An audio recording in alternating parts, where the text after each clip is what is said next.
kita mungkin seperti yang sampaikan tadi bahwa negara kita hampir 80% ya mata pencarian di sektor pertanian. Kalau kita lihat seperti kondisi sekarang ini, apalagi di tengah pandemi corona, perkembangan pertanian sangat signifikan, apalagi kan kebutuhan pangan di tengah corona ini kan sangat besar ya, karena aktivitas masyarakat berkurang sehingga orang banyak di rumah dan juga perlu banyak makan ya. Nah, jadi peran pertanian ini sangat besar sama saat ini. Dari kondisi terutama di kota Banda Aceh sendiri, di tahun ini terakhir mungkin banyak, selama ini mungkin kegiatan sebelumnya agak kurang. Selama ada corona ini insya Allah nggak beda dengan sebelumnya. Mungkin orang yang sebelumnya tidak tertarik pertanian, akhirnya peningkatan, mereka Pak, ada ya? usaha untuk mempelajari bagaimana bisa menghasilkan tanaman dari pekarangan mereka sendiri. Itu salah satu contohnya juga. Salah satunya melalui dengan hidroponik ya, apalagi aquaponik dan tanaman-tanaman yang inilah yang tidak membutuhkan tempat yang luas, sehingga mereka bisa menghasilkan walaupun hanya dengan luasan yang sedikit Seadanya gitu ya. Untuk menghasilkan tanaman hidroponiknya ada beberapa faktor ya. Ada 3 faktor utama yang harus diperhatikan. Yang pertama faktor airnya dulu ya. Kita insya Allah airnya nggak masalah ya. Nah, airnya insya Allah ada, sama kita pakai di rumah, setiap rumah mungkin ada PDAM dan sebagainya. Yang kedua yang harus diperhatikan dalam hidroponik ini yang menentukan hasil itu yang kedua nutrisinya. Ya, selama ini mungkin salah komposisi dan sebagainya. Misalnya tanaman sayur dia nggak boleh campur dengan pupuk tanaman buah, berbeda ya kebutuhannya ya.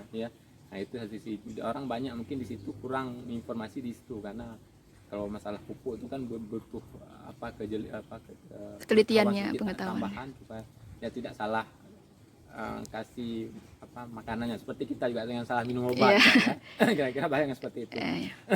Yang ketiga ya seperti ini pemeliharaan, nah, itu yang penting ya, seperti manusia juga dia butuh perhatian. Di selama ini tanaman itu dirawat dengan baik ya, dipantau sehari, insya Allah kalau 2 unsur pertama tadi terpenuhi, dan insya Allah akan berhasil. Kita di Banda Aceh sedikit agak lebih mudah ya dibandingkan dengan daerah lain. Karena apa? Karena masyarakat kita terutama di Banda Aceh ini kan sangat heterogen dan tingkat pendidikannya pun rata-rata menengah ke atas ya. Jadi untuk itu sebelumnya mungkin mereka informasinya sudah dapat, cuma aksinya aja belum ya. Mungkin infonya dari YouTube dan sebagainya, dari media sosial mereka sudah dapat, mungkin selama ini mereka belum mana akan melakukan. Sama ini yang sudah kita lakukan di Banda Aceh ya, kita memanfaatkan bahan-bahan yang ada di sekitar. Jadi supaya kenapa? Yang pertama untuk menjaga lingkungan, yang kedua juga menghemat biaya. Jadi ya, kita minimalkan pertanian ini jangan seolah-olah kita butuh biaya yang besar, terutama hidroponik, karena orang yang terbayangkan kalau hidroponik itu biaya besar. Tapi dengan memanfaatkan media yang barang bekas dan sebagainya itu bisa dimanfaatkan. Contohnya kita pakai styrofoam bekas buah anggur, dari botol aqua, jerigen bekas ya, itu sudah kita praktekkan sama ini, dan alhamdulillah sudah berjalan ya, mungkin seperti contoh jalan tuh hanya sebagian kecil yang di masyarakat sudah berjalan walaupun tidak dalam skala besar, dan ada beberapa komunitas yang sudah berarah untuk komersial ya.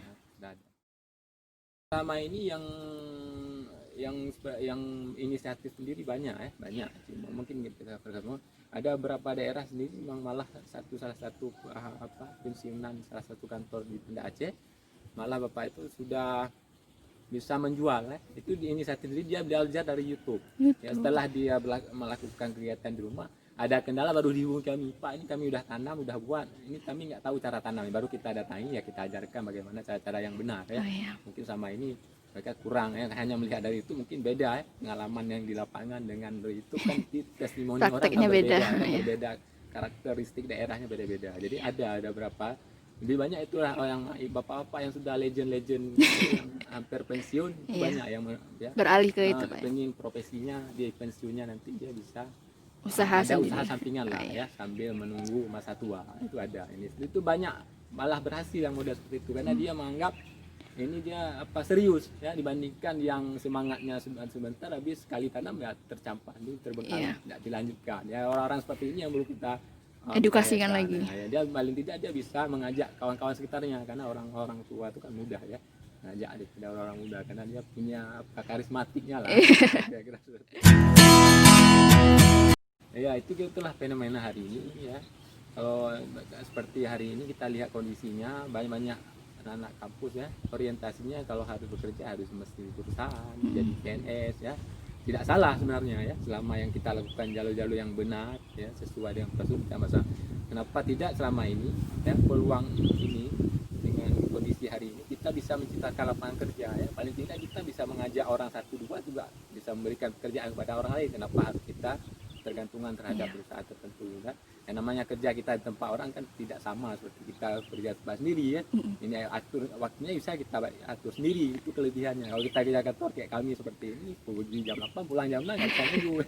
Nah itu masalahnya. Terikat gitu Pak ya. Terikat dengan waktu ya. Kalau agropreneurship itu ya, kalau kita lihat sekarang ya itu potensi sama ini yang belum digarap dengan optimal, dengan baik, sehingga ya lapangan kerja, sehingga pada saat dibuka lowongan satu bulan, kita lihat kondisinya diminta 1.000 yang daftar 6.000 ya, nah, 6 kali lipat. Berarti peluang di bidang ilmunya sendiri itu cukup besar, malah bisa memperkerjakan orang lain.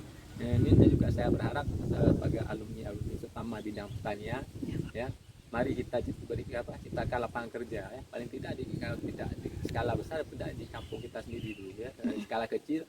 Harus kita mulai dari kecil ya, kalau jangan mesti target harus besar langsung, tidak ya. Sama ini seperti yang saya lakukan seperti hari ini, pengalaman saya sendiri, saya juga sebagai manajer, dan hari lain juga saya menanam sayur dan sebagainya, itu sebagai hobi sebenarnya ya. Dan juga saya juga malu kenapa orang pertanian enggak mau terjun contoh kepada orang yang bukan pertanian. Ini yang salah ya. Harusnya kita bisa memberikan contoh pada orang pertanian itu bisa buat skala usaha seperti itu, padahal dia ada kerja di tempat lain dan sebagainya. Itu yang mungkin belum kita pikirkan oleh kita.